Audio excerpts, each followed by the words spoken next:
Ladies and gentlemen, Mr. Cropper here, doing a bit of a video with Rucka. I had meant to do a reply to this that was long and thorough, and so now is the time. I've done a reply that was shorter, but this is going to be the more thorough one. Well, who do I cavort with that flirts with biological determinists? Did you see the Onar video I did today? Now, Onar is some interesting stuff, but biological determinism is not what we're finding out. What we're finding out is that 97% of people in prison are men, and so ideas might be important, but what are you going to say about that? So men and women are equal and ideas are equal. Well, then why are men murderers? Women are not. So there's something going on. There are statistics that show us that there's some background. Now, does that mean that the blank slate is wiped out?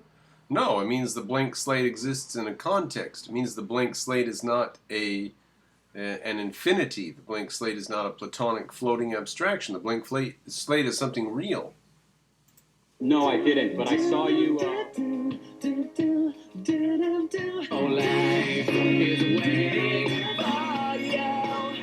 Hey everybody, welcome back to a brand new episode of Sitting Around on the Beach with a Glass of Water.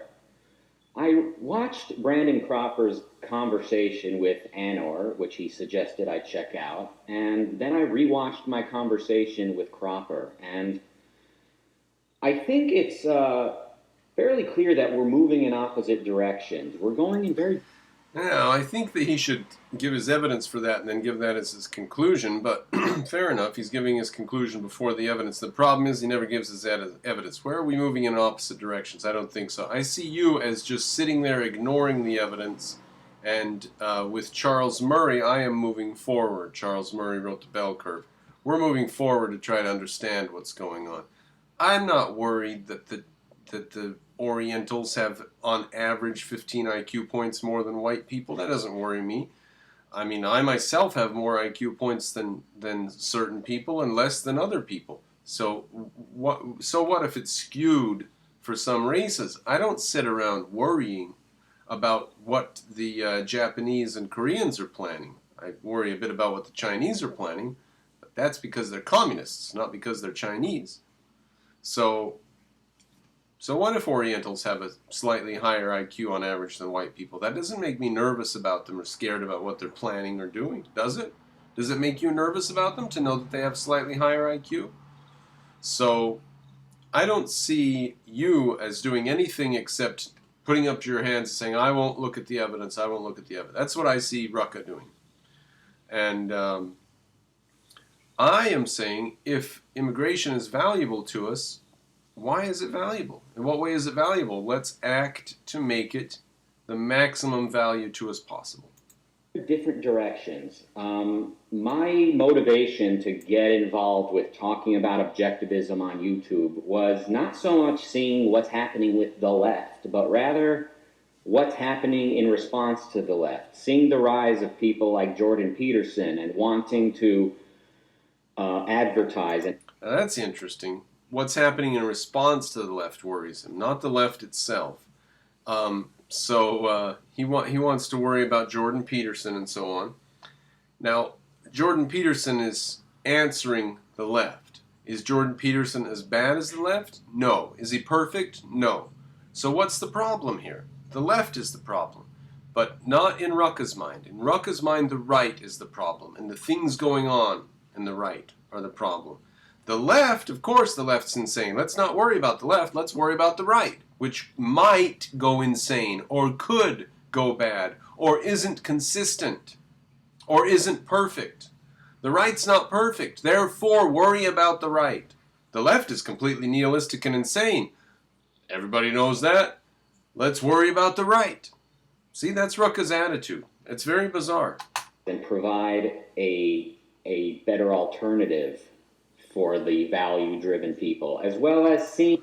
Now that is what I'm proposing, to provide a better alternative. The right is all over here running around in their big tent, and they're looking at religious myths, and they're looking at going back to church, and they're looking at ethnic roots. You know, the blacks have been into ethnic roots for the last 30, 50 years.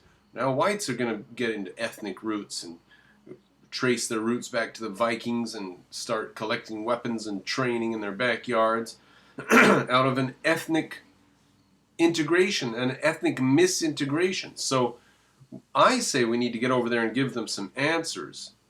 You say you're worried about what they're doing.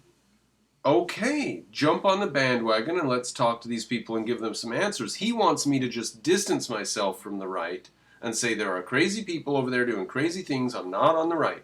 Well, guess what? All of the views of objectivists are represented on the right today. There's nothing that we say that isn't represented on the right, like lower taxes and less government and blah, blah, blah. All the things, freedom of speech, all the things you want to list, even reason. There are even people on the right who are saying postmodernists' battle against reason is garbage, and we have to, now they don't understand what reason is, they're just paying lip service to it, and some of them say that Kant is their favorite philosopher, right? So it's all going off the rails, but there's room over there for us. There's no room on the left for objectivists, okay? And look at the fact that the objectivists who are on the left sound like morons and are making fools of themselves and are making a wreck out of the entire objectivist project. The way that Prager is suing YouTube. All right, Prager's suing YouTube. Let them do that. That's fine. Now, I don't want to bring the government into and with antitrust into the situation, because I know what will happen is the left will take over the pieces afterwards. They just want us to take it apart and put controls in it so that they can control who uses it. And then the people on the right will not be able to use it anymore. It'll be like, there will be some situation like it is with TV and radio. TV is all leftist. Then Fox News, which is a little bit, 60-70% right. They got Fox News on there. But everything else is leftist. And then you have to go to the radio to get anything from the right, Rush Limbaugh or whatever. That's all on the radio. And that's what they're going to do with the internet. They're going to have the big major things that are easy to access will be only leftist garbage. And if you poke and prod and go behind the scenes and go where people don't know how to get, you can find everybody else doing the right-wing stuff, but they'll be few and far between and they'll be hunted down. That's what the future holds if we use antitrust against these companies. Now, as it stands right now, we're allowing these companies to curate what's on their site, depending on what they like, on the one hand, and claim that they don't curate their site, on the other hand. That's just plain fraudulent. Plain fraudulent. So they can't be allowed to do that. By the laws we have on the books today, we definitely can't allow them to both curate and claim that they do not curate, okay, their content. If they're it's like the telephones. If you're going to sell telephone service, you can't say that people who talk about freedom on the telephones can't use the telephones anymore. And that's what we're having right now. If you talk about freedom, you can't use the telephone system called the internet. All right? So if they're going to pick and choose who gets to use it, then they're going to be classified as a different thing, and they're not going to have all the legal protections and stuff. This is perfectly reasonable, okay? And wanting to call out conservatives for betraying capitalism. Yeah, you want to call out conservatives for betraying capitalism because they're mad about censorship from government-sanctioned big tech. Government is in bed with big tech. And you want to get mad at people on the right who are upset about this.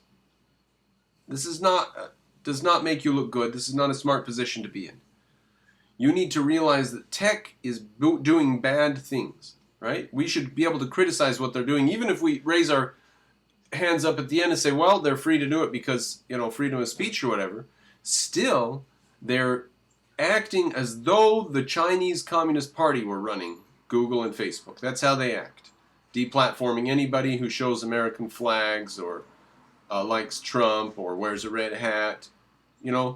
They're acting a lot like the Chinese Communist Party is running the place. You want me to get mad at the right because they're upset about this and they're not sure about how to fight it?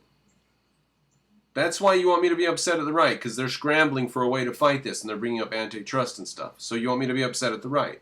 Okay, I did a video called Bill Whittle is a Statist Thug. where he says we should dismantle these using antitrust, and I show that he's a statist thug.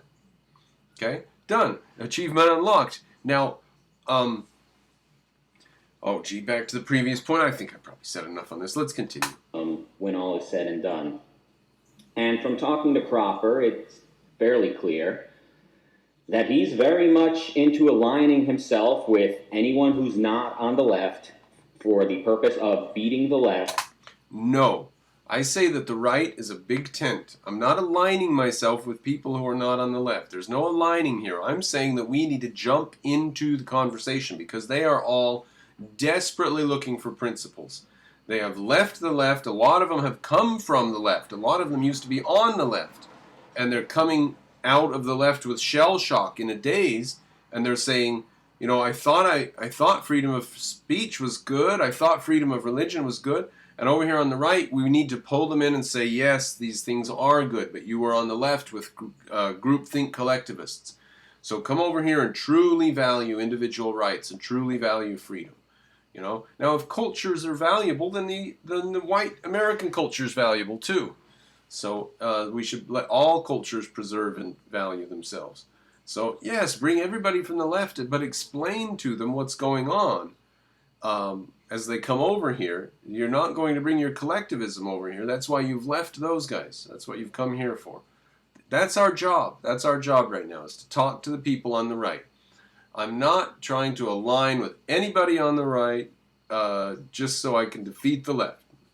What I'm saying is all of us on the right are grouping ourselves together.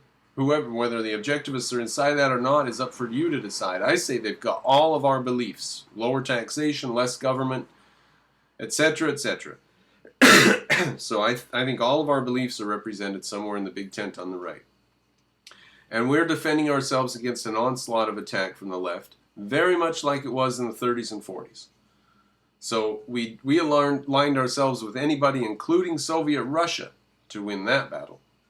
So I don't mind voting for Trump if it means avoiding the destruction of our nation. Now you think that we might as well just let the nation be destroyed by Hillary because Trump's going to hand it over to Hillary anyway in 10 or 20 years. That's Yaron Brooks' idea. What does it matter, because Trump's just going to, all the good things he's doing are going to be undone, and he's just going to hand the economy over to the leftists on a silver platter. Therefore what? Therefore we should support the left? So, you know, this is a lot of dissonance with you objectivists who are mad about the right. The right is the only good guys in the room.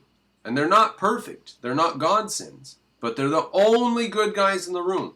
The left are all terrible. Okay? That's the situation we're in. And then we can sort through our differences later.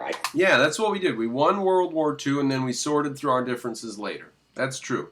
We sent Soviet Russia weapons and money and food and ammunition and steel mills and trains. And then after the war, we said, okay, glad that's done. Now, about this Cold War let's have. So it's true that now, whether or not that was smart to equip them like that is another argument. But that's what we did. That's what we did. We armed Soviet Russia so that we could beat Nazi Germany. So ally with anybody so that you can beat your enemy is the lesson we learned from World War II. And we came through World War II without turning into Nazis. So maybe there's something to learn from that. Maybe Rucka, what you need to realize is that it's fine to just be floating ivory tower and not have anything to do with reality if that's okay, but not if it's not okay. And if there are actual real-world consequences that are having a negative effect on your life, then for you to just say, none of the options available to me are absolutely perfect, so I don't choose to go with anybody or anything I see before me. What is that? What kind of attitude is that? What is that? I, of course, see the left as total socialist moron idiots, and the right as American constitutional, individual, pro-freedom, freedom of speech, freedom of press. That's what I see. The left are insane. They want transgender bathrooms. And the right want to preserve freedom of speech, but they're not sure exactly how to do it. They want to use antitrust to break up Facebook and Google. Okay, let's get over there and talk to them. You just want to run away from them saying, oh, they're such fascists. Oh, they're so fascist over there. And where are you going to go? You're going to go hang out with the real fascists and the real racists on the left. The objectivism is inside the big tent on the right. Now, 20 years ago, that wasn't true. There weren't that many people who believed in let's cut taxes and cut the government and cut welfare state. There weren't too many people who believed in that, but there are now. So objectivism's in the big tent on the right. It's true. I think that's a fair representation of what Cropper is all about. When I spoke to him, he did a lot of nodding and like sort of expressing agreement with what I was saying, but kept on coming back to this one point that, yeah, we just got to beat the left. We got to beat the left. And there was a point where I thought Cropper was agreeing with me when he brought up about the publisher platform bullshit that the right are trying to pull right now. So agreeing with you on what? That the right is bad or dangerous or moronic or misled? That's my whole point, Rucka, is the right is a big tent full of people that are unprincipled, and we need to get over there and start talking to them. That's my whole point. Now, I thought Cropper was agreeing with me, saying, let's not let conservatives pull this shit off. But watching it back, I think we're actually on a different page about this. Here. Now, just because I admit that Google and Facebook are owned by left communist bastards doesn't mean that I believe antitrust should be used to break them up. It seems like that's the only reason you can be saying that I'm having dissonance here. You're not pointing out any dissonance, by the way. Watch this clip. Interestingly, I haven't heard anyone on the left, at least recently, talk about regulating the internet. They seem much more focused on other arenas, such as misgendering in the workplace and so on. They already own the internet. They already own Google and Facebook. And You YouTube. mean the companies are largely owned by left-leaning people, but they are not. It's not the left who are championing government annexation, if I could use that word. All right, now do you think the left are going to argue against it? And by the way, yes, they are championing government annexation. They would absolutely love to have, Elizabeth Warren was right on board with, who was it, Cruz, or who was the guy who wants to do this stuff? And they were right on board with each other. Elizabeth Warren doesn't have any problem at all. No problem at all with regulating these companies. None at all. Of Google and Facebook and Twitter. Now I think we got to do something to stop them from using these as platforms and calling them publishers or whatever that you know the controversy. Yeah, and it's bullshit calling them publishers. They're not publishers, and it's Ben Shapiro who came up with this nonsense. He counseled Ted Cruz. So I would like a clear answer from Cropper. Where do you stand on prosecuting Facebook, and where do you stand on Prager's lawsuit against Google and YouTube? Where do you stand? Now, on the lawsuit, if Prager can prove in court that YouTube is egregiously breaking the law, then Prager wins. There's a law on the books right now, so I'm fine with the lawsuit. Where am I on breaking it up with antitrust? I've already said that. I'm not in favor of that because the left would simply take over the pieces. So we need to go over to the right and talk to these people and have a discussion with them, not run screaming from the room that they're not principled. Because you say you want to be driving the objectivist bus, give us some clarity, because when you talk about a lot of these things, you sound like a boomer. You seem really out of touch. You seem completely oblivious to kind of what's been happening in the culture, the metamorphosis that the right... You seem oblivious to what's happening in the culture, Rucka. You seem oblivious to the fact that good Americans are trying to take their country back, and Trump is one of the pieces of evidence that that is happening. You seem to think that these people are just 1 inch from becoming just vicious neo-Nazis and opening up concentration camps. I don't know what in the world you are on about. Continuously goes through, the way that they are very much resembling the left in certain respects. Okay, so there are bad things going on the right. They resemble the left in certain respects. Okay, but they aren't the left. How are they different from the left? Think about that. Think how they're different from the left, because they're different for very important reasons. The left is collectivist and groupthink, and these people are trying not to do that. They're desperately trying not to do what the left does. Can we be of any help to them, or are you just going to distance yourself from them because some of them are white and love America? But your entire mission statement is just beat the left, beat the left, beat the left. That's what it was during World War II, right? Beat the Nazis, beat the Nazis, beat the Nazis. Yeah, sometimes it's like that, yeah. Now, I agree that the left, the nihilistic, egalitarian left today are the worst. They are the absolute worst. Okay, your friends are on the right. You agree with me, then the friends are on the right. So go to the right, find your friends, and explain to them where they're wrong. Explain to Prager University, explain to Candace Owens, explain to these people where they are wrong. They're most comparable, I think, to the Khmer Rouge in Cambodia. They just want to punish anyone with any apparent advantage until everyone is equal. The only way I think the left could be worse is if they declared themselves agents of the inanimate and just started killing anyone and anything alive in favor of the rocks and chemicals so that this planet contains no life. And now that, strangely enough, he's describing environmentalism there. That, strangely enough, is what their ultimate goal is. The left are worse than the Khmer Rouge. They don't just want a socialist state. They want environmentalism, which is the total destruction of humanity, so that there can be clean streams running and stuff. So you'll find two things that leftivists are frightened about. They're scared to death of the far right, and they're scared to death of religion. Now, the far right was Nazism, and that's socialism, and that's leftism. So they're scared to death of the left, and they're scared to death of religion. They are scared to death of a religious left, and they bring up the ominous parallels and stuff all the time. Leftivists are going to be just shocked to wake up one day and find out that there is a religious dictatorship in America.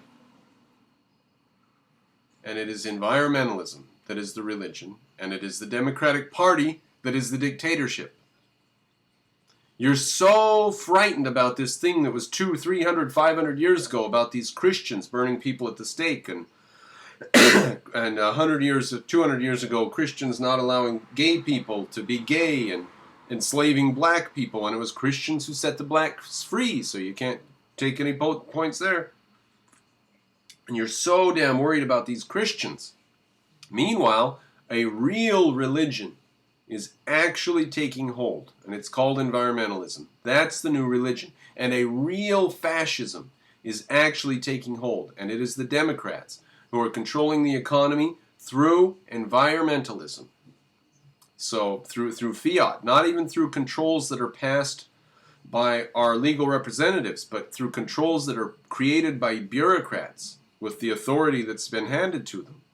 That is what's going on in the United States of America. A religion is taking control of this country through the Democratic Party, and the religion is environmentalism.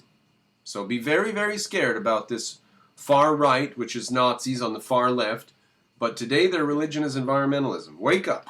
Then they committed suicide at the end. I think that would be more nihilistic. But in today's context, the left are the worst. But Cropper defines the left as those who think as in terms of groups. That's what Cropper told me repeatedly. And that's what I've heard Cropper say repeatedly. Is that? Yeah, and if you don't fit into a group, the left ignore you.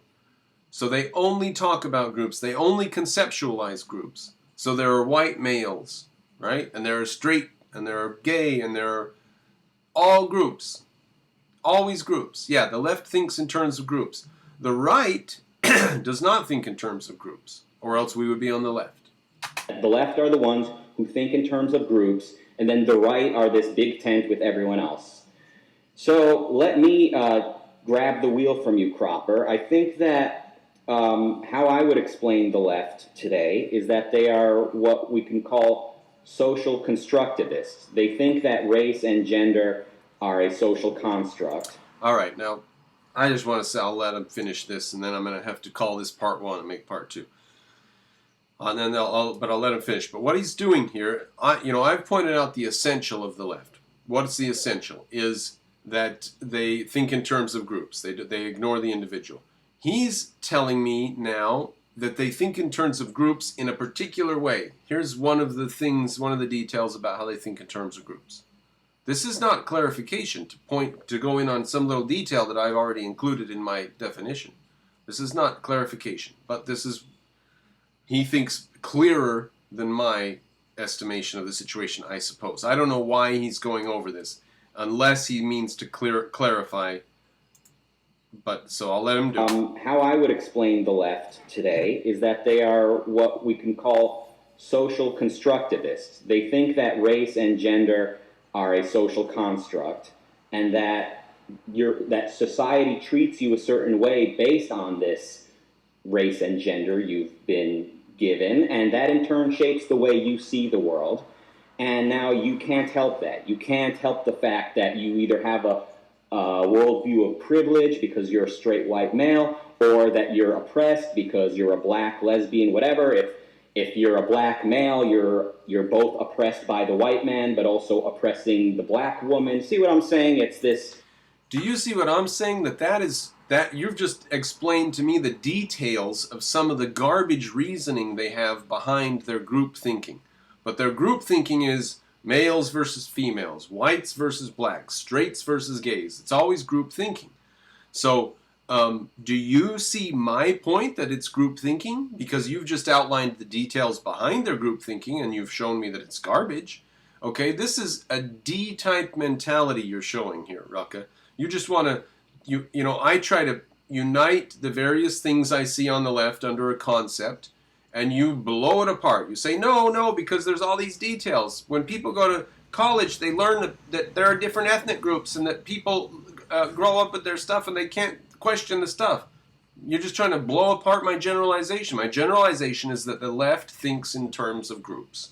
I don't think that you explaining these details has shown anything, has addressed the issue at all. It's this whole intersectional web that they've devised based on the philosophic premise that race and gender are social constructs. No, based on the philosophical premise that groups are the base of everything. Race and gender are just details in that. So again, you're just proving my point. Groups. The left thinks in terms of groups. That you've been given at birth, and that in turn shapes the way you see the world. Social constructivism. Now, this has been around for a while. Groupthink, collectivism. It's nothing new. You're right, it's been around for a while. Just call it what it is. It's collectivism, groupthink. All right, we're going to have to call this video number 1 because I'm about to have a hangout, so I'm going to have to stop here. Thank you, ladies and gentlemen. Please Patreonize me. Please go throw $5 or $10 my way so that I can have more time to do these videos and make this channel great again, make YouTube great again.